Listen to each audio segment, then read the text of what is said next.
Bharatiya Janata party तो हमेशा 365 दिन चुनाव के मोड में रहती है। वो 4 दिन तो इसके लिए काफ़ी बड़ा वक्त है, उसके लिए तो 2 मिनट का वक्त ही काफ़ी है। इसके जो कार्यकर्ता हैं वो जिस दिन तय कर लेंगे, फैसला कर लेंगे कि हमको ये काम करना है, तो उनमें बजरंगबली की ताकत है। और आज के बाद मैं आपको ये कह सकता हूँ कि अनिल शाह जी के अलावा जो है इस गोड्डा में कोई दूसरा कैंडिडेट नहीं नजर आएगा। हम काफ़ी बड़े मार्जिन से जीतेंगे और वो भारतीय जनता पार्टी के कार्यकर्ता जिताएंगे। सर, अभी आपने गोड़ी भवन का चर्चा किया, कारगिल चौक का चर्चा किया, उस पर क्या कुछ कहिएगा? गोड़ी भवन तो मैंने बनाया है ना, 4 करोड़ रुपया मैंने दिया और वो मैंने दिया था कि गरीब लोगों की शादी होगी, बच्चियों की शादी होगी, किसी का विवाह होगा, किसी का जन्म होगा, किसी का बर्थडे पार्टी होगा और उसमें बहुत ही नॉमिनल रेट लिया जाएगा, जिससे कि केवल उसकी साफ़ सफाई होगी। क्योंकि मैंने ऐसा बनाया है जिसमें कि बहुत ज़्यादा साफ़ सफाई की आवश्यकता नहीं है। आज जो स्थिति है कि गोड़ी भवन जो है जगह जगह आपको टूटा हुआ नजर आएगा, कोई दारू पी रहा है, कोई ताड़ी पी रहा है, कोई कुछ कर रहा है, उसका कोई रखरखाव देखने वाला नहीं है। इसीलिए जो सबसे पहला हमारे उम्मीदवार का मैनिफेस्टो है उसमें उसने कहा है कि ये निःशुल्क व्यवस्था सुविधा कैसे मिलेगी, क्योंकि सरकार का काम सामाजिक जीवन में लोगों को सुविधा पहुंचाना है, सबसे कम पैसे में या निःशुल्क। सरकार का काम पैसा कमाना नहीं है। तो ये सबसे पहला उनका जो उद्देश्य है, जो उन्होंने मैनिफेस्टो जारी किया है, हम निःशुल्क सुविधा दें। सर, मेले का डाक इस बार 1 करोड़ 1 लाख हो गया सर। नगर क्षेत्र के अंतर्गत आता है सर ये मेला, जिससे आम शहरवासियों को काफ़ी परेशानी हुई है सर। इस पर आप यही समझिए ना, मैंने क्या कहा आपको, या तो आप पैसे लेके सुविधा दीजिए या पैसे लाकर सुविधा दीजिए। इन लोगों की समस्या ये है कि जो भी यहाँ नगर परिषद के अध्यक्ष होते हैं उनको ये अजीत सिंह जी के बाद ये कभी दिमाग में ही नहीं आया कि 16वें वित्त आयोग, अब 16वां वित्त आयोग है, इसके पहले 15वें वित्त आयोग से, 14वें वित्त आयोग से भी पैसा लाया जा सकता है। पैसा यदि केंद्र की सरकार हमको देगी तो निश्चित तौर पर हम यहाँ का डेवलपमेंट करेंगे। यहाँ के डेवलपमेंट, आप ये बताइए कि बस स्टैंड, यदि आपने यहाँ से कलेक्ट्रेट जो है बाहर कर दिया तो क्या बस स्टैंड यहाँ से शिफ्ट नहीं होना चाहिए? बस स्टैंड शिफ्ट होने के लिए यहाँ अजीत सिंह यदि होंगे तो जब वो नगर परिषद के अध्यक्ष थे, आप बताइए कि मुहिम चला कि नहीं चला, उसके लिए जमीन हम लोगों ने लिया कि नहीं लिया। इसके बावजूद भी केवल करप्शन के कारण ये बातें हो रही हैं। अब यहाँ जो स्कूटर वाले हैं, कार वाले हैं, जो यहाँ लोगों से मिलने आने वाले हैं, आने जाने वाले हैं, उनके लिए आप जब इस तरह की डाक की व्यवस्था करोगे तो क्या होगा? किससे पैसा लोगे? आम लोगों से पैसा लोगे। आम लोगों में 37 वार्ड का छोटा सा नगर परिषद है, बढ़ ही नहीं पाया।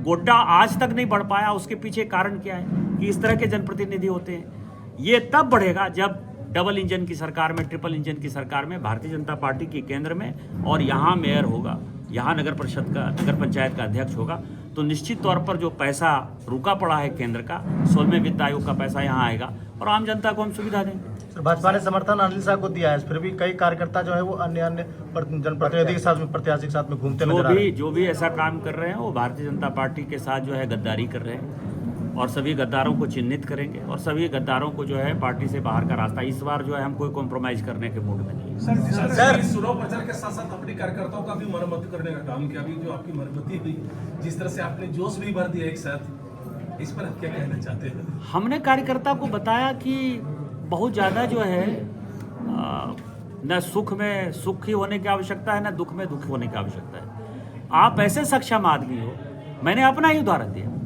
कि यदि भारतीय जनता पार्टी नहीं होती, आप जैसे कार्यकर्ता नहीं होते, तो मैं कहाँ से चुनाव जीतता? मुझे तो कोई पहचानता भी नहीं था। मेरे पास तो केवल एक कमल फूल के छाप के अलावा और क्या था?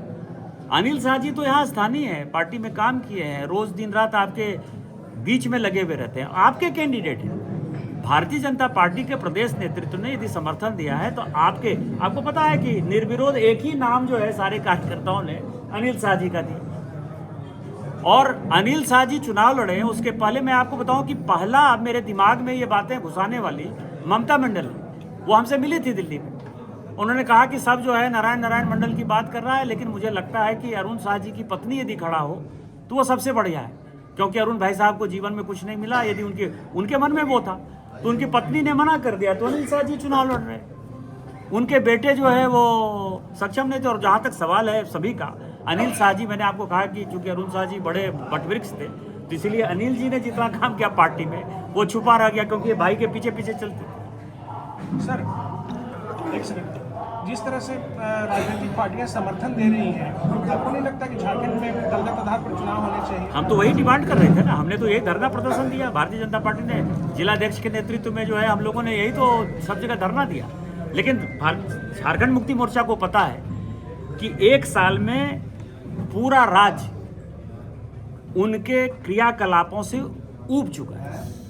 वही गिट्टी, वही मिट्टी, वही बालू, वही भ्रष्टाचार, वही ट्रांसफर, वही पोस्टिंग, वही चुन चुन कर जो है विरोधियों से बदला लेना, इससे अब ऊब चुका है। तो ये 48 नगर निकाय का जो चुनाव हो रहा है उसमें भारतीय जनता पार्टी, उनको समझ में आ रहा है कि सभी की सभी सीट जीत जाएगी। यदि ये सीट जीत गई और यदि सिंबल के आधार पर हुआ, चुनाव चिन्ह के आधार पर हुआ, तो देश में ये मैसेज चला जाएगा कि बीजेपी बीजेपी बीजेपी।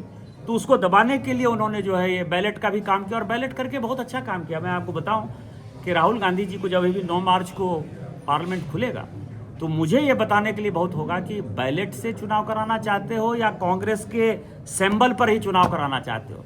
लोग अब मोदी जी को ही वोट देना चाहते हैं, भारतीय जनता पार्टी को वोट देना चाहते हैं, और तुम्हारा जो ये ईवीएम का जोश है अचानक ठंडा हो जाएगा। और इसका असर हमको फायदा सबसे ज़्यादा बंगाल के चुनाव में मिलेगा।